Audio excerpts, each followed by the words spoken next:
Back to SMUT N STUDY. I'm Amanda. I'm Natalie. And today we are talking about the book Powerful. It's a little novella in the POWERLESS series. You technically don't have to read this book in order to know what's going on in the other books. But if you want a tearjerker, and I mean a tearjerker, like this book is small, but it is sad. It wrecks you. It wrecks you like none other. So this book pretty much is about Adena, which was, like we said in the first episode of the Powerless one, it's Paedyn's best friend. She called her A.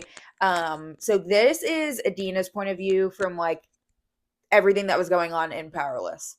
Yeah. And it was like her life without Paedyn and like how it was hard and all that, which is I didn't know I needed. Yeah. Like her, you know. I mean, I always love a good side story of like, you know, one of like the not the main characters, but like, you know, of like a side character, but I forget.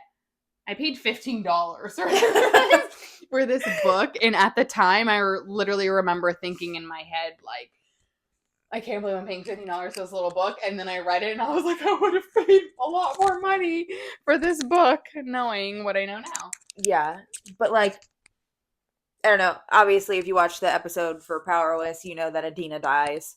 Yeah. But you don't really, like, see too much about, like, Adena's death in that book. Like, you just know like she got shot with the arrow by one of the other contestants, and you feel like Paedyn's grief about what happened, but like this oh my god, it was so sad. It's literally Adena dying, and she's like explaining everything in like her last breaths, and it is the saddest shit I think I've read. Like, I remember I was on call for a whole weekend, and I read. She's like, "You have to read this Powerless series." Blah blah blah. I read Powerless, and then I read this in like a night, and I just remember texting Natalie and be like, "You didn't tell me I was gonna be heartbroken." Like literally, like crying.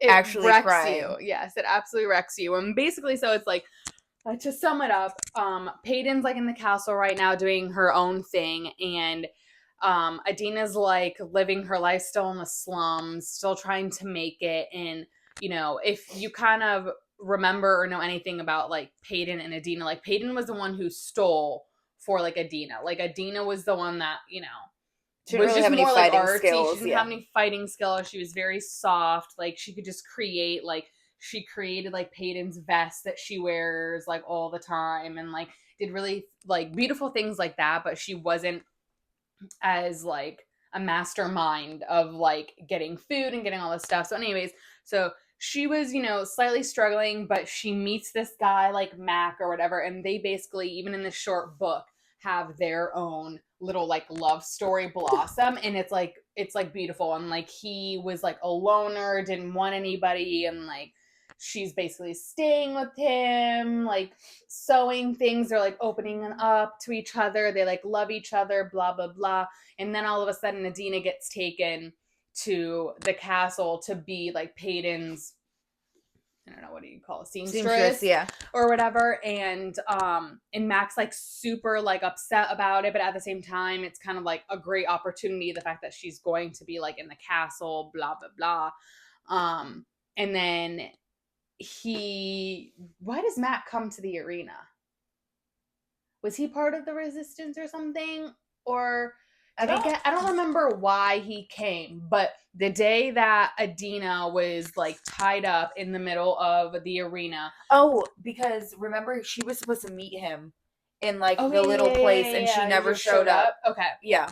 And so in this part, like her thoughts leading up to her own death broke me, but his like reaction to finding her there and her dying also broke me, because he was like in the arena, was trying to look for her, and then he sees like this little frame down like the middle of this arena, realizes it's her, realizes that she's tied up, gets a closer look, realizes all of her fingers are bent and broken in weird ways, which breaks his heart, because again, she's a seamstress, so basically like the one thing that she'll never be able to be able to like do that again. And then an arrow goes through her chest, and he basically describes like the entire world going quiet. He describes like his legs buckling, like falling, and the fact that he's screaming for her, and like she can't hear, he can't get to her, like, it's like his world just like ended in that moment, and it was like the description of it literally so you just like cry even right now. It's so sad. And then her description of just like worrying about Paedyn, worrying about Mac when she's there, and just thinking of everybody else like above like herself, and just being like, oh, I wish I could just like tell Paedyn, like, you know, I love her or whatever. I wish I could just see Mac like one more time. And then like she freaking died. Like, I cried so much in this like 200-page book. I know. Than I've cried in a minute. And like the other part that you didn't see either, that this book like pointed out, because like you kind of were thinking like, how did she even get into like yeah, she was working as a seamstress for Paedyn, but like how did she end up in that situation? Yeah. Because in Powerless, you would think like, oh, how does she end up there? Yeah. But in this book, she like pretty much, the king was like cornering her pretty much, and was like, oh, like, I'm using you as a fucking pawn at this point. Yeah. Which is because he horrible. Like from the beginning he knew Paedyn didn't have any powers. Yeah. So it was all just like a front. And then he was like, oh wait, she's not dying any of my trials, so now let me use her friend to kind of you know damage her a little bit.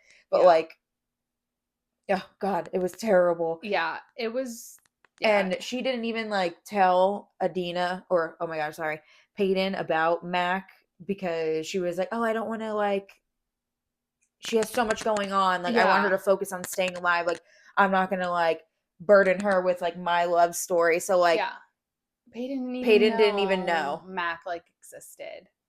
And then like in Mac's eyes it's like Paedyn's fault, which she was mad at her that like Adena like died, which was like even more sad, because it was like they both loved her like so much, and it was like Paedyn didn't even know Mac existed, and Mac just like hated Paedyn because he was like, you're the reason why she's here. Yeah. And I was just like, oh my god. And even Paedyn so like says sad. That too in Powerless. She was like, oh, like this would have never happened if I never brought her here. Like she thought that she was doing her like good by bringing her into the castle, and then she ended up finding out that Adena had someone, because the maid that was in the room with Paedyn was also friends with Adena, and then she ended up telling her like afterwards, pretty much, that she had like some sort of, which like again like broke her heart, broke all of our hearts, just because this book is so small. So it was like everything kind of happened so fast, or it was just like, oh my god, they met, oh my god, they fall in love, they're having the little love story, and then it all went to shit.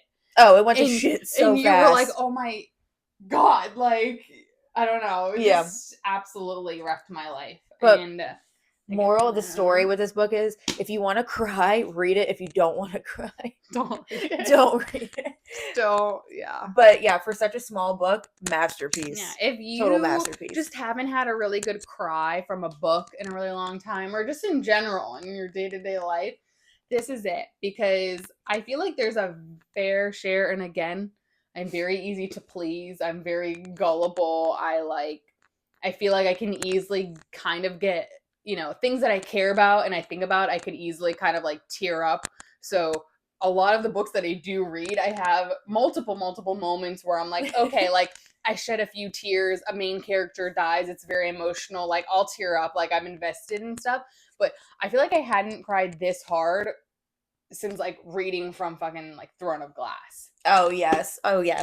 Like Throne of Glass was like actual like bawling sessions, and I feel like most of the other books I read, I'll be like, oh my god, like oh my god, and then like something, it'll like move on or whatever. But Throne of Glass, it was like I was a mess, and then this book I was like an actual mess, like you know. So you know, if you just want to read something that'll wreck you, we recommend this one. And if you are going to read it right after Powerless. That's, I feel like, where it would make the most sense. Yes. I mean, you probably could read it whenever, but if there was an order, I would read it after Powerless. Definitely.